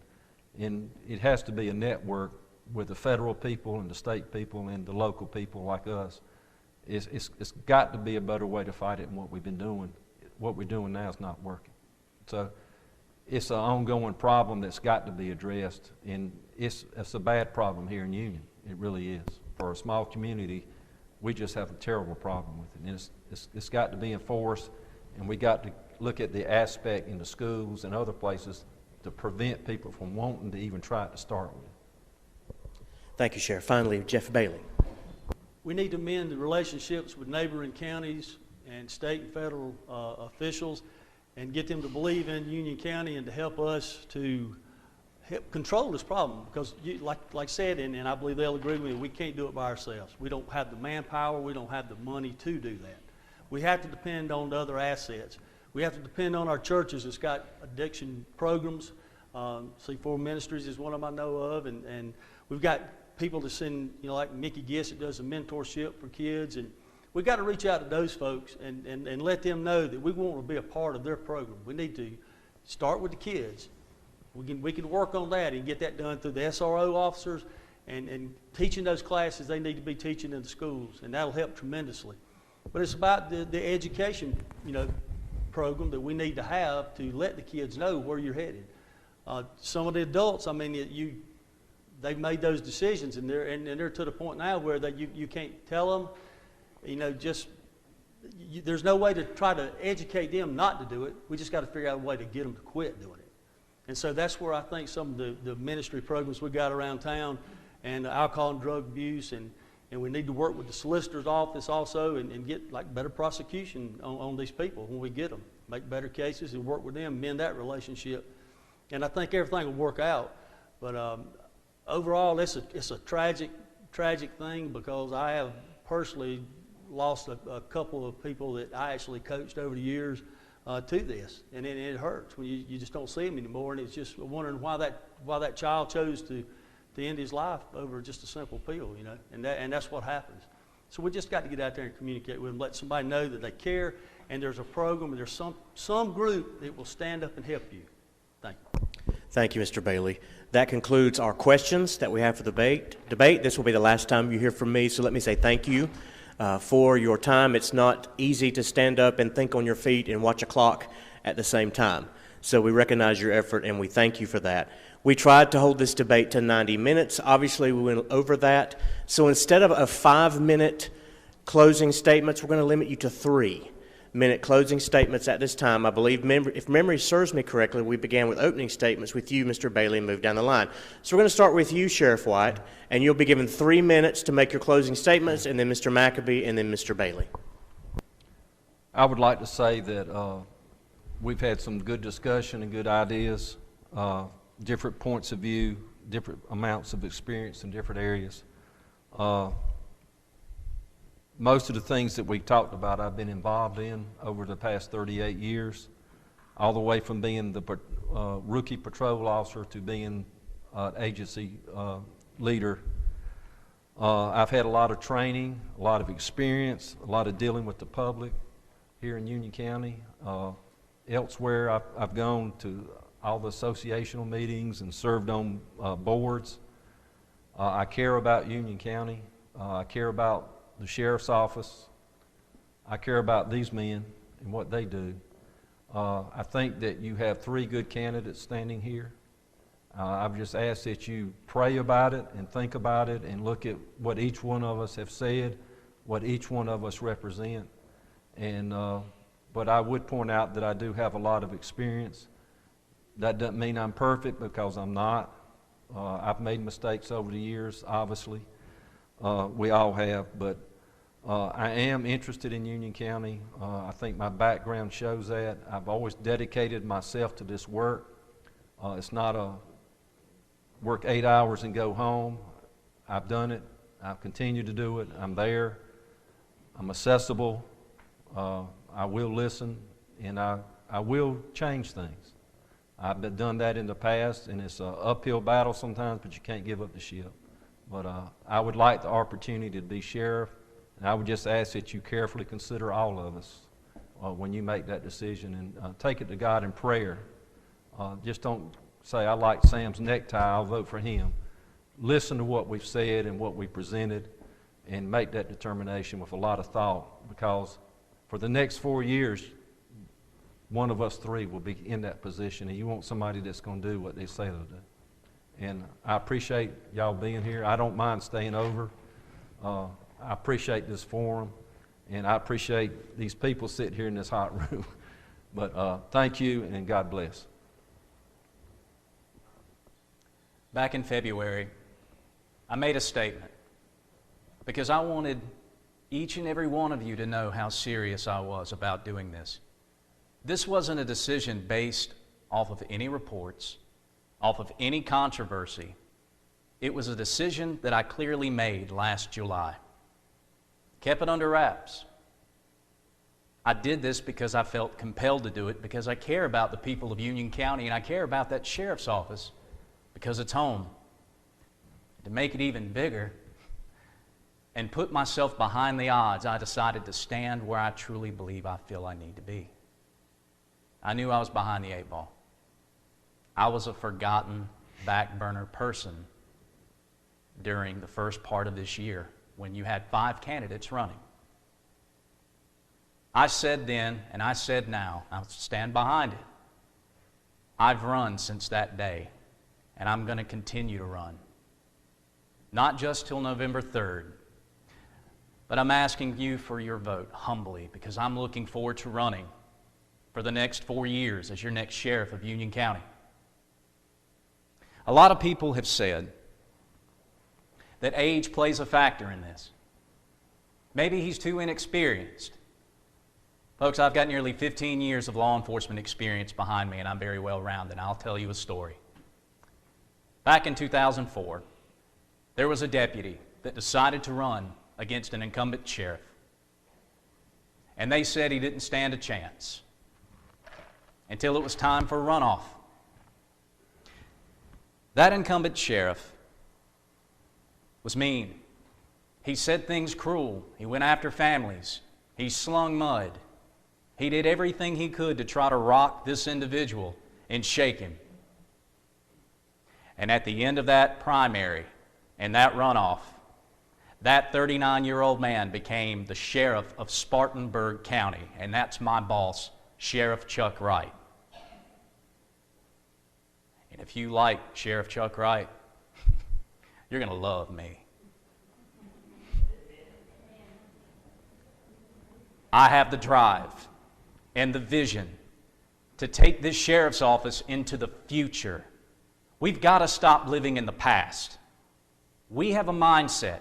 These gentlemen on the stage are not my true opponents. You are, Union County. Your mindset that we have to vote one way locally, it's time to change it.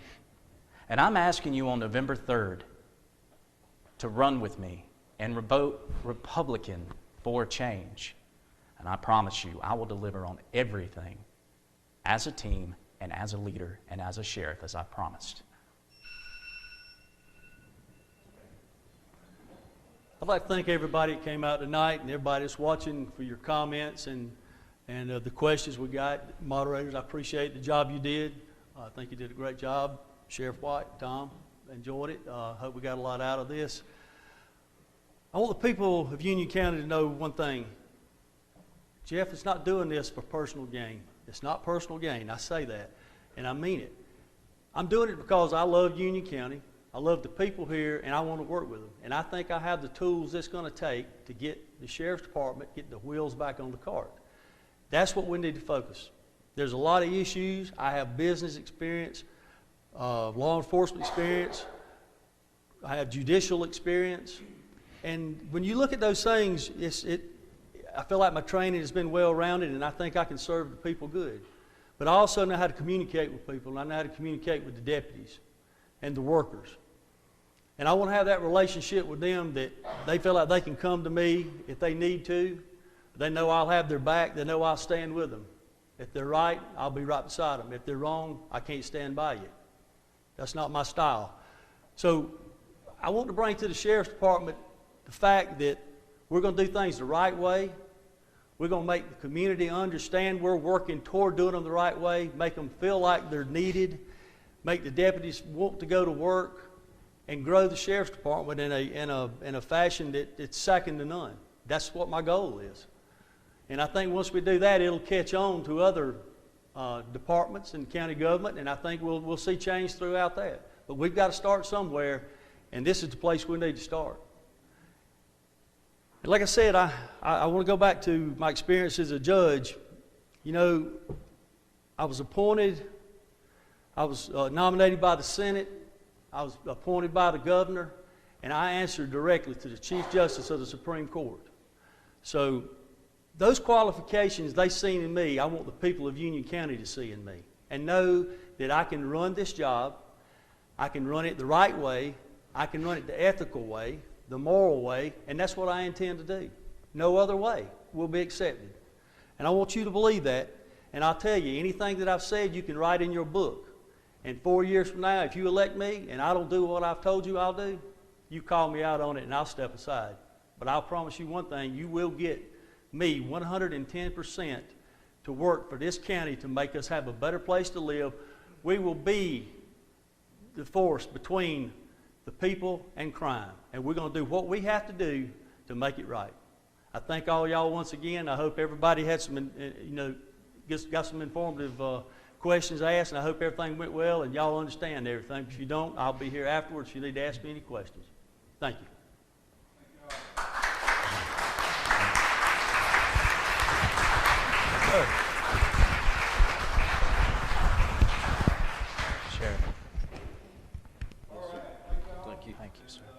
We appreciate them. They did a great job. Y'all were welcome to go ahead and be careful going home. And guys, we appreciate y'all watching. We had so many more questions to ask. Unfortunately, the time constraint got to us. We tried to get them out as fast as we could. Thank you to our two moderators. They did a great job. Jerry did a great job. Mike did a great job mastering the timer, man. He just did that thing great, so appreciate Mike. We will have more questions for them. We will try to get them. We're going to do a video as it gets closer to the election time with more questions. But guys, thank y'all again for watching. Y'all take care, and we'll see y'all next time. Thank you.